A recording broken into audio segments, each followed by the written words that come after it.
بسم الله والحمد لله والصلاة والسلام على رسول الله. سلام. اليوم إن شاء الله باش نشارك معكم طريقتي في الكسكسي بالحوت. نعاود نقول لكم طريقتي باش ما يطلع حتى حد من بعد يقول لي هذه تجي وهذه ما تجيش، على خاطر مانيش باش نشارك معكم اليوم الطريقة والا الوصفة الأصلية. اللي حب منكم الوصفة الأصلية ديجا هاني موجودة بارتو في القنوات الكل، وخصوصا في قنوات السفاقسية. وإن شاء الله أنا زادة نشارك معكم الطريقة الأصلية والوصفة الأصلية في الفيديوهات القادمة. أنا شخصيا نحبذ الطريقة متاعي على خاطر يجي الكسكسي بنين بنين بنين والحوت زادة، وتنجموا تجربوه وتحكموا.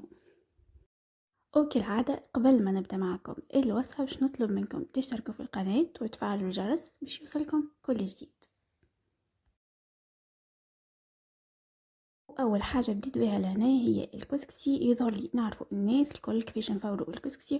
حطيت الكسكسي زدت عليه مغرفه كبيره من زيت زيتونه، وحطيت الملح.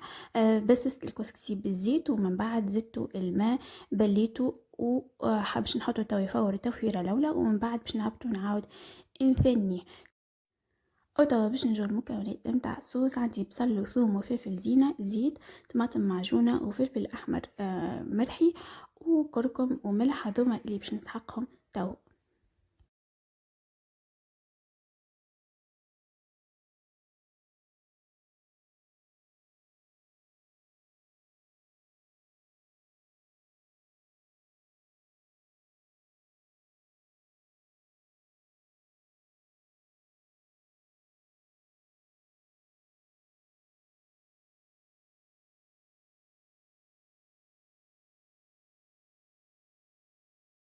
أول حاجة بديت بها لهنا حطيت الزيت يسخن ورميت الفلفل باش نقليه. راني ملحته توا على خاطر نسيت ما ملحتوش من الأول. وبعد توا باش نحي الفلفل ونحط البصل يذبل شويه، وبعد نخلط عليه الثوم والطماطم المعجونه والفلفل المرحي والكركم والملح.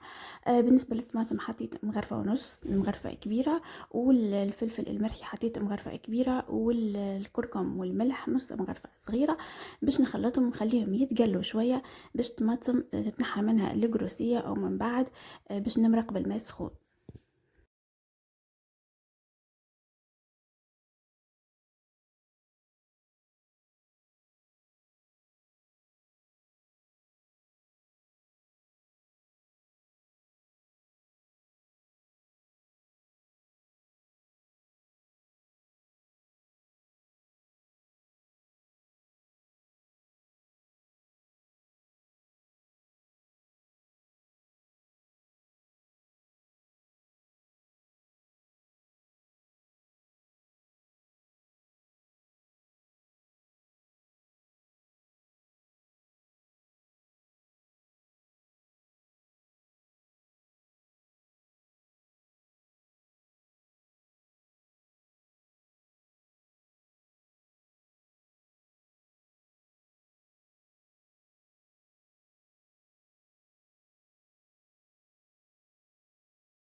توا هبط الكسكسي باش نثنيه. بالنسبة للناس اللي ما تعرفش طيب الكسكسي نفوروه مرتين، نحطوه يفور المرة الأولى وبعد نهبطوه نزيدوه الماء ونرجعوه المرة الثانية حتى لين يطيب.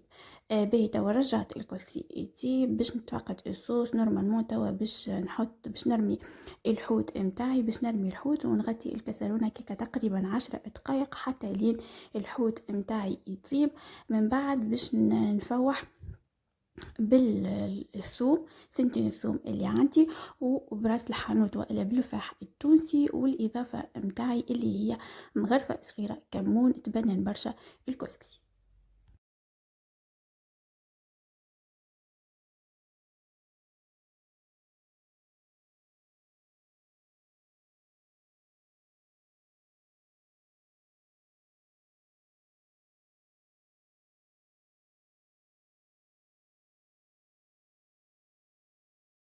وتوا الكسكسي بتاعي تاب والصوص متاعي حضرت. باش نخلط الكسكسي ونحطه في صحن التقديم. وهذه هي وصفتي كانت لليوم. ان شاء الله تجربوها وتعجبكم، وان شاء الله تكونوا استفدتوا، وان شاء الله نكون عاونتكم.